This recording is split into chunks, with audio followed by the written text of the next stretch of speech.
जय श्री कृष्णा। ओम नमो भगवते वासुदेवाय। आप सभी को योगिनी एकादशी की बहुत बहुत शुभकामनाएं।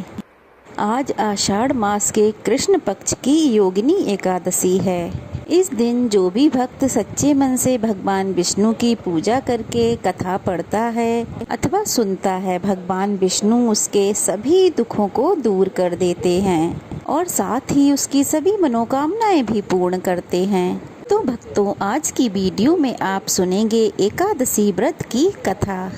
आज योगिनी एकादशी की जिस कथा का वर्णन आप लोग सुनने वाले हैं, उस कथा का महात्म्य भगवान श्री कृष्ण ने अपने श्री मुख से युधिष्ठिर को बताया था। युधिष्ठिर भगवान श्री कृष्ण से समय समय पर एकादशी व्रतों का महात्म्य पूछते रहते हैं और वे खुद भी एकादशी का व्रत रखते हैं। एकादशी के शुभ प्रभाव से ही अंत में धर्मराज युधिष्ठिर को स्वर्ग की प्राप्ति हुई।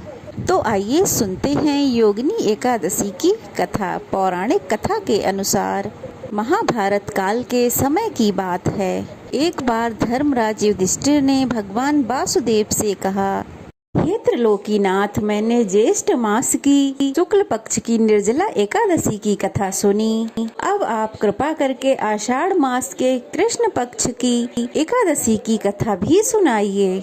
इस एकादशी का नाम तथा महात्म्य क्या है, सो आप मुझे सब विस्तार पूर्वक बताइए। भगवान श्री कृष्ण ने युधिष्ठिर के प्रश्न का उत्तर देते हुए इस प्रकार से कहा, हे पांडुपुत्र, आषाढ़ महीने के कृष्ण पक्ष के एकादशी का नाम योगिनी एकादशी है। इस दिन व्रत रखने से सभी पाप नष्ट हो जाते हैं और इतना ही नहीं, धर्मराज, यह व्रत इस लोक में भोग तथा उपरलोक में मोक्ष देने वाला है। हे धर्मराज, यह एकादशी तीनों लोकों में प्रसिद्ध है। इसका व्रत करने से सभी पाप नष्ट हो जाते हैं। हे धर्मराज, अब मैं आपको पुराणों में वर्णित योगिनी एकादशी की कथा सुनाता हूँ, ध्यान पूर्वक सुनो।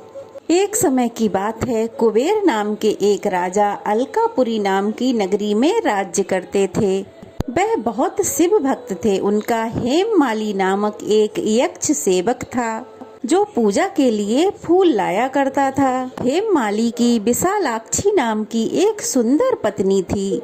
एक दिन वह मानसरोवर से पुष्प लेकर आया, किंतु कामासन होने के कारण पुष्पों को रखकर अपनी पत्नी के साथ भ्रमण करने लगा। इस भोग विलास में समय बीता और सुबह से दोपहर हो गई। उधर हेममाली की राह देखते देखते जब राजा कुबेर को दोपहर हो गई तो उनका क्रोध भी बढ़ गया। उन्होंने अपने सेवकों को आज्ञा दी कि तुम लोग जाकर पता लगाओ कि हेममाली अभी तक पुष्प लेकर क्यों नहीं आया। सेवक पता लगाकर वापस आए और राजा को बताया, हे राजन, हेममाली तो अपनी पत्नी के साथ रमण कर रहा है। इस बात को सुनकर राजा कुबेर ने हेममाली को बुलाने की आज्ञा दी। डर से कांपता हुआ हेममाली राजा के सामने उपस्थित हुआ। उसे देखकर राजा कुबेर को बहुत क्रोध आया और क्रोध के मारे उनके होंठ फड़फड़ाने लगे। क्रोधित होते हुए राजा ने कहा, अरे अधम, तूने मेरे पूजनीय देवों में भी देव महादेव शिव का अपमान किया है। अब मैं तुझे श्राप देता हूँ कि तू पत्नी के वियोग में तड़पेगा, साथ ही मृत्यु लोक में जाकर कोढ़ी का जीवन व्यतीत करेगा। कुबेर के श्राप से वह तत्क्षण सन्न से पृथ्वी लोक पर आ गिरा और कोढ़ी हो गया और साथ ही अपनी पत्नी से भी बिछड़ गया।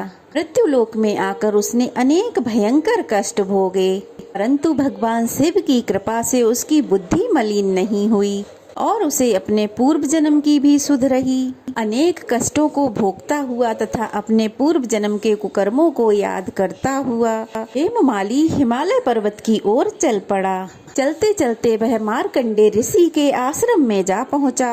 वह ऋषि बहुत ही वृद्ध और महान तपस्वी थे। वह दूसरे ब्रह्मा के समान जान पड़ते थे और उनका वह आश्रम ब्रह्मा जी की सभा के समान शोभा दे रहा था। ऋषि को देखकर हेममाली वहां पहुंचा और उन्हें प्रणाम करके उनके चरणों में जा गिरा।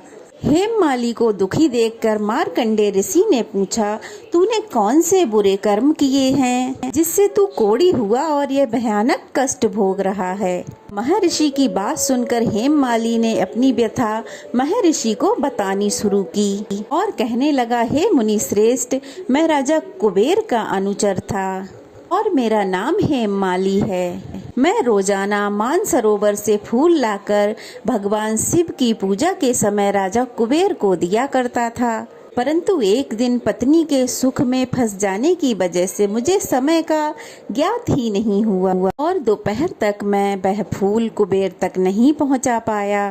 तब राजा कुबेर ने मुझे श्राप दे डाला कि तू अपनी पत्नी का वियोग झेलेगा और मृत्यु लोक में जाकर कोढ़ी बनकर दुख भोगेगा।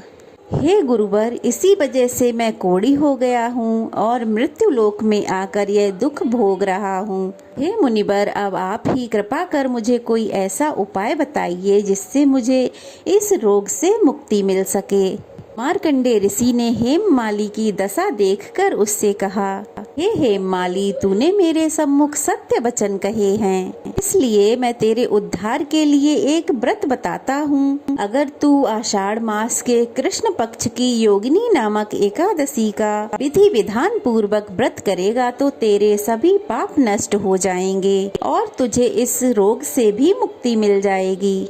महर्षि के वचन सुनकर हेममाली अत्यंत प्रसन्न हुआ और उसने मुनि का धन्यवाद करते हुए कहा। फिर उसने ऋषि को प्रणाम किया और उनके कहे अनुसार योगिनी एकादशी का व्रत विधि विधान पूर्वक किया। इस व्रत के प्रभाव से वह अपने स्वरूप में वापस आ गया और अपनी पत्नी के साथ सुख पूर्वक रहने लगा। इस प्रकार योगिनी एकादशी का महात्म्य बताकर भगवान श्री कृष्ण युधिष्ठिर से कहते हैं, हे धर्मराज, इस योगिनी एकादशी की कथा का फल 88,000 ब्राह्मणों को भोजन कराने के बराबर है। इस दिन व्रत रखने से सभी पाप नष्ट हो जाते हैं। साथ ही इस दिन व्रत रखने से भक्त मोक्ष को प्राप्त करता है। एकादशी व्रत करने से सभी मनोकामनाएं पूर्ण होती हैं और जो भी व्यक्ति विधि विधान से श्रद्धा और भक्ति के साथ इस व्रत को करता है अथवा कथा को पढ़ता है, सुनता है, वह मोक्ष को प्राप्त होता है और उसके जीवन से सारे दुख दर्द मिट जाते हैं, दूर हो जाते हैं। तो यह थी आज की योगिनी एकादशी की व्रत कथा। कैसी लगी कमेंट बॉक्स में ज़रूर बताइएगा। अच्छी लगी हो तो जय श्री कृष्णा लिखिएगा और अगर नए हैं तो प्लीज़ चैनल को सब्सक्राइब कीजिएगा और ज़्यादा से ज़्यादा शेयर कीजिएगा ताकि जानकारी कई लोगों तक पहुंच सके और सब लोग इसका आनंद उठा सकें।